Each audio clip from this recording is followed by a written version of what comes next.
It's amazing to think that it's been almost 2 years since I left Queensland and moved further south. So I thought it would be fun to have a bit of a throwback to one of the buses that is a relative novelty in southeast Queensland, but has now become much more popular in New South Wales and Victoria. Around 5 years ago, Queensland was pretty much Australia's Gemalang hub, but since Transit Systems in Sydney has acquired plenty of Gemalangs on Scania, Mercedes and BYD electric chassis, and Melbourne too has a reasonable number of Gemalang buses, including some rather nifty articulated ones. Let's go and check out a Gemalang-bodied bus that predates most of these new options, a Scania K310UB from Park Ridge Transit.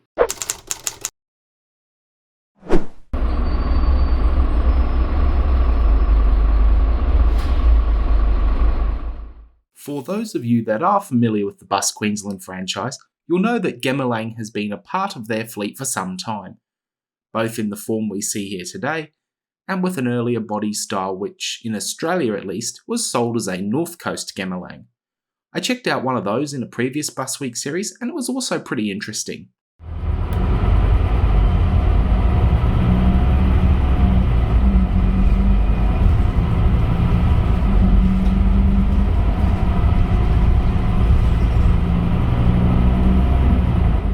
Today's review is on board PRT33, the first of 3 Scania K310UB Gemalang buses for Park Ridge, and was built in June 2016. Similar Scanias made their way up the range to Toowoomba, although they received a fresh lick of yellow paint instead of the TransLink green.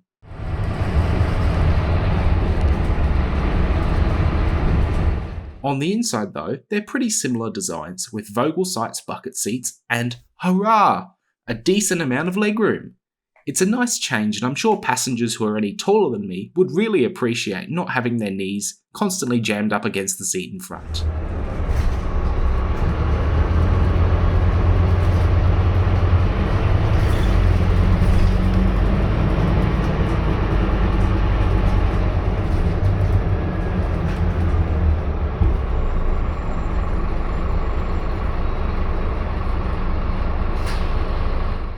In terms of padding, these seats are at best adequate rather than comfortable, but are certainly fine for shorter journeys. While my Buranda to CBD peak hour hop was only about 10 minutes, P546 passengers heading in from the Park Ridge Park and Ride into the CBD might experience a sore posterior.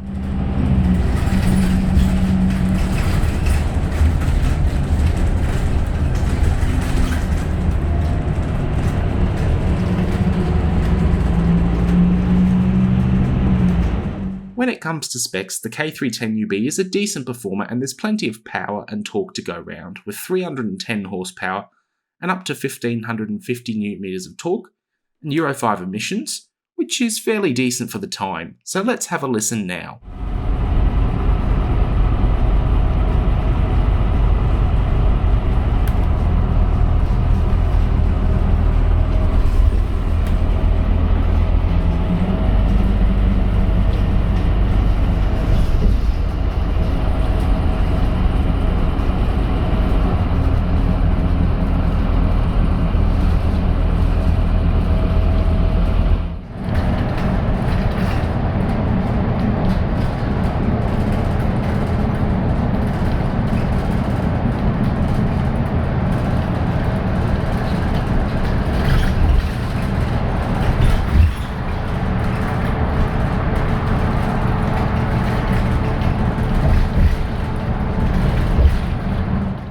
These buses have a second bus stopping light near the rear door, something which I rarely see on non-Gemalang rigid buses.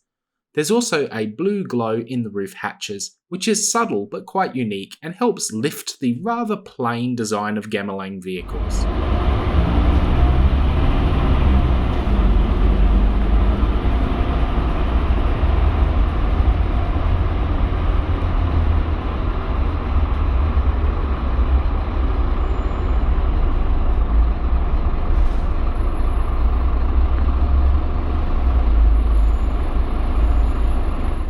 I do like having bells in the window frames, although that's your only option for most passengers here. But weirdly, it looks like someone's burnt the seat in front of me. I'm trying to comprehend how, but maybe the less questions asked, the better.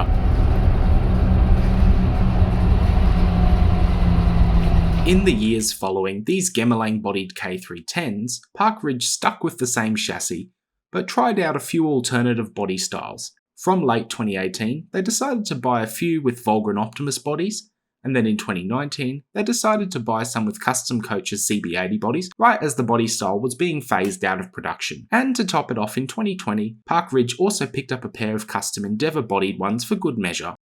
From a uniqueness perspective though, I've always enjoyed the Gemelang option as it represented a departure from the big three manufacturers.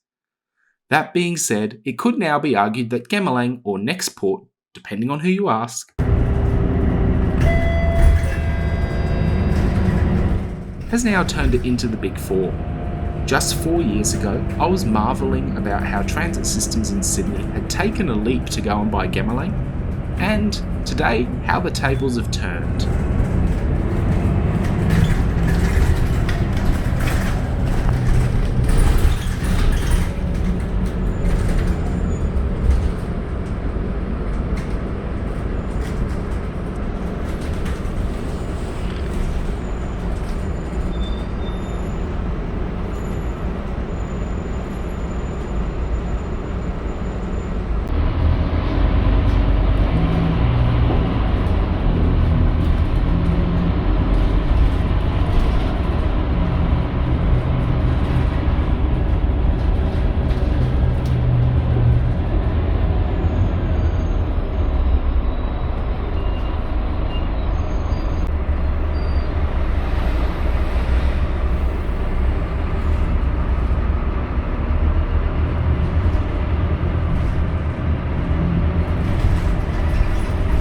But as we head along Elizabeth Street, it's time to get ready to jump off this bus to enjoy the rest of what was Christmas Eve 2020. Thanks for joining me, and I will see you again soon.